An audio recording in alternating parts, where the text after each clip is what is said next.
Siapapun yang meninggalkan salat, walaupun tafsirannya banyak, meninggalkan sengaja, meninggalkan menentang, meninggalkan karena malas dan lain sebagainya. Yang jelas kata Nabi, faman tarakaha faqad kafar. Hadis riwayat Imam Ahmad, siapapun yang meninggalkan salat dengan aneka tafsirannya, maka orang tersebut adalah kafir. Ketika kita ingin memperbaiki dan ingin berusaha menjadikan salat kita menjadi baik, tentu saja kita harus mencari tahu serta mempelajari dan mengkaji rukun-rukun yang harus dilaksanakan pada saat salat. Karena kata Nabi SAW, as-salatu khairu mawdu'in. Jadi salat itu sebaik-baik pekerjaan atau ibadah. Bahkan salat itu menjadi pemisah antara Islam dan kafir. Hadis Nabi, al-ahdul ladzi bainana wa bainal kufri as-salah, faman tarakaha faqad kafar. Jadi pembatas antara umat Islam, antara Islam dan kekafiran adalah salat.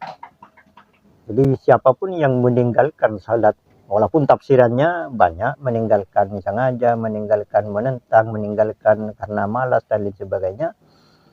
Yang jelas kata Nabi, faman tarakaha faqad kafar. Hadis riwayat Imam Ahmad, siapapun yang meninggalkan salat dengan aneka tafsirannya, maka orang tersebut adalah kafir. Karena memang pembatas antara Islam dan kafir itu salat. Itu begitu pentingnya salat, sehingga penting dan sangat penting juga kita mengetahui tata cara salat yang baik, bagaimana kita melakukan salat yang benar, bagaimana kita melakukan salat yang baik dan khusyuk kepada Allah Subhanahu wa taala. Nah, di antara hal penting dalam salat, rukun yang sangat penting di dalam salat adalah Fatihah. Jadi setelah kita niat takbir, kemudian istiftah atau doa ul iftitah, kita baca Al-Fatihah. Namun demikian, membaca Al-Fatihah di dalam salat ini ada banyak pendapat ulama. Di dalam salat atau dalam semua banyak ibadah ada syarat, ada rukun. Ya. Perbedaannya itu sama-sama wajib. Kalau syarat itu di luar pekerjaan, seperti syarat salat wudu, wudu di luar salat. Syarat salat suci dari hadas maupun najis, itu pekerjaannya di luar salat.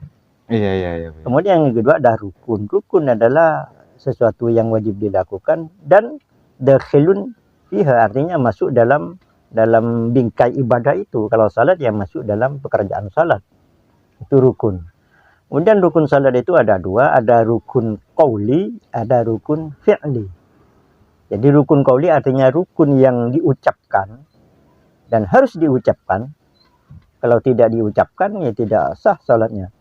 Kemudian rukun fi'li dikerjakan, artinya rukun pekerjaan seperti takbiratul ihram.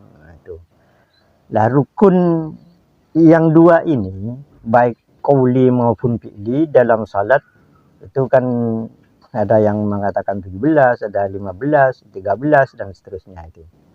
Perbedaannya hanya ada yang disatukan, ada yang tidak disatukan, dirinci. Yang pertama adalah niat melakukan salat. Kata kitab dalam kitab fikih itu wa mahalluhal qalbu. Tempat niat itu dalam hati. Iya. Artinya ketika mulut mengucapkan usolli fardhu dhuhri, itu bukan niat, tapi lafal niat. Iya, lafal niat, betul. Kalau niatnya dalam hati.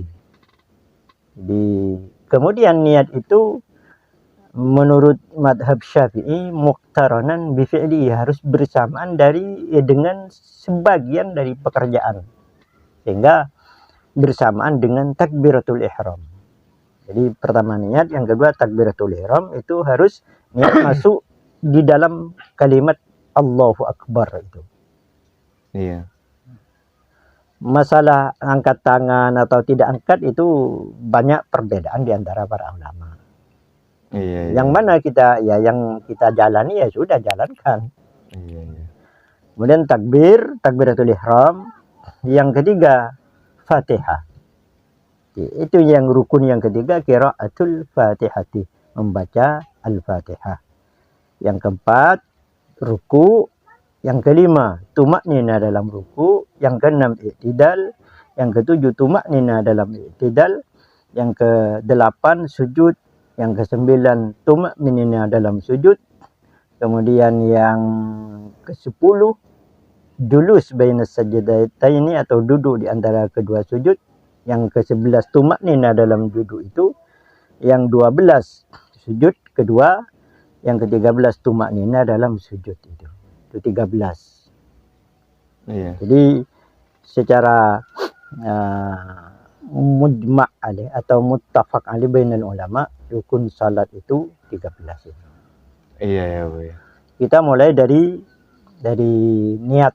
Niat adalah makna niat itu adalah satu, al-iradah, keinginan. Jadi berangkat ke tempat salat kita ingin mempunyai keinginan salat, itu iradah. Kemudian yang kedua al-qasdu, tujuan, artinya kita berangkat ke tempat salat tujuan hanya satu, salat. Yang ketiga al-azmu, sudah bulat tidak ada tujuan lain kecuali salat. Terus yang keempat, qasdus syai'i muqtaranan bi fi'lihi, menunjukkan atau bertujuan untuk melakukan sesuatu yaitu salat, dan muqtaranan bi fi'lihi, disamakan dengan pekerjaannya. Sehingga ketika kita ucapkan usalli fardadz zuhri arba'a raka'atin mustaqbilal kiblati makmuman atau imaman lillahi ta'ala, itu lafal niat dan dalam hati kita ya tekad melakukan salat zuhur. Yang jelas kalau bisa kita keluar dari khilaf kan harus, kan itu kan sunnah. Al-khuruju minal khilafi sunnah atau mandubun. Keluar dari perbedaan ulama itu adalah dianjurkan dan sunnah. Sehingga ketika kita mau melakukan salat ya ucapkan niat, lafalkan niat dalam hati kita, niat bersamaan dengan takbiratul ihram. Itu niat. Karena itu yang semua pendapat masuk dalam itu. Qasdus syai'i muqtaranan bi fi'lihi. Walaupun hati itu tidak bisa merangkai kalimat saya mau melakukan salat zuhur 4, tidak bisa hati itu. Hati itu hanya satu, salat. Niat salat. Nah, ucapan itu talaffuz bin niat, mengucapkannya adalah untuk membantu hati kita agar konsentrasi melakukan salat. Itu tujuan daripada at-talaffuz bin niat. Kemudian yang kedua, takbiratul ihram. Takbiratul ihram, kalimat Allahu Akbar disebut ihram. Kenapa? Karena mengharamkan. Di takbiratul ihram adalah takbir yang mengharamkan seluruh pekerjaan selain pekerjaan salat, mengharamkan seluruh perkataan selain perkataan salat. Jadi selain kalimat atau selain rukun qauli, selain rukun fi'li, selain perkataan dalam salat, selain perbuatan dalam salat, semua haram dilakukan dalam salat itu dengan adanya takbiratul ihram. Ketika kita selesai Allahu Akbar, kita tidak boleh melakukan hal-hal yang bukan pekerjaan salat. Kita tidak boleh mengucapkan atau haram mengucapkan kalimat-kalimat yang bukan kalimat salat. Itu takbiratul ihram. Maka kata Nabi alaihi salatu wasallam, idza qumta ila salati fa asbighil wudu'a thumma qum fakabbir. Kalau Anda mau melaksanakan salat, pertama wudu'lah dulu dengan sempurna di luar salat, syarat. Di luar salat. Kemudian setelah melakukan wudu, thumma qum, berdirilah di tempat salat, fakabbir, dan takbiratul ihram. Maka semua masuk dalam salat itu tidak boleh melakukan hal-hal yang bukan pekerjaan salat dan haram, termasuk umpama memotong salat haram. Iya, Jadi iya. umpama sudah kadung masuk Allahu Akbar, terus ada hal yang sesuatu yang sangat penting yang urgent, tidak boleh motong salat, haram. Sabda Nabi alaihi salatu wasallam tentang takbiratul ihram dulu. Idza man kana lahu imamun, siapapun yang salat memiliki imam, artinya menjadi makmum. Iya, iya. Fal ya'tamma bihi, ya ikutilah imam itu. Jadi antara satu salat imam dan makmum.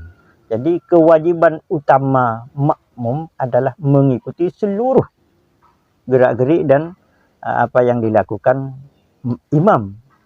Itu utama. Kemudian yang kedua, wa idza kabbara fakabbir. Ketika imam takbiratul ihram, makmum wajib takbir.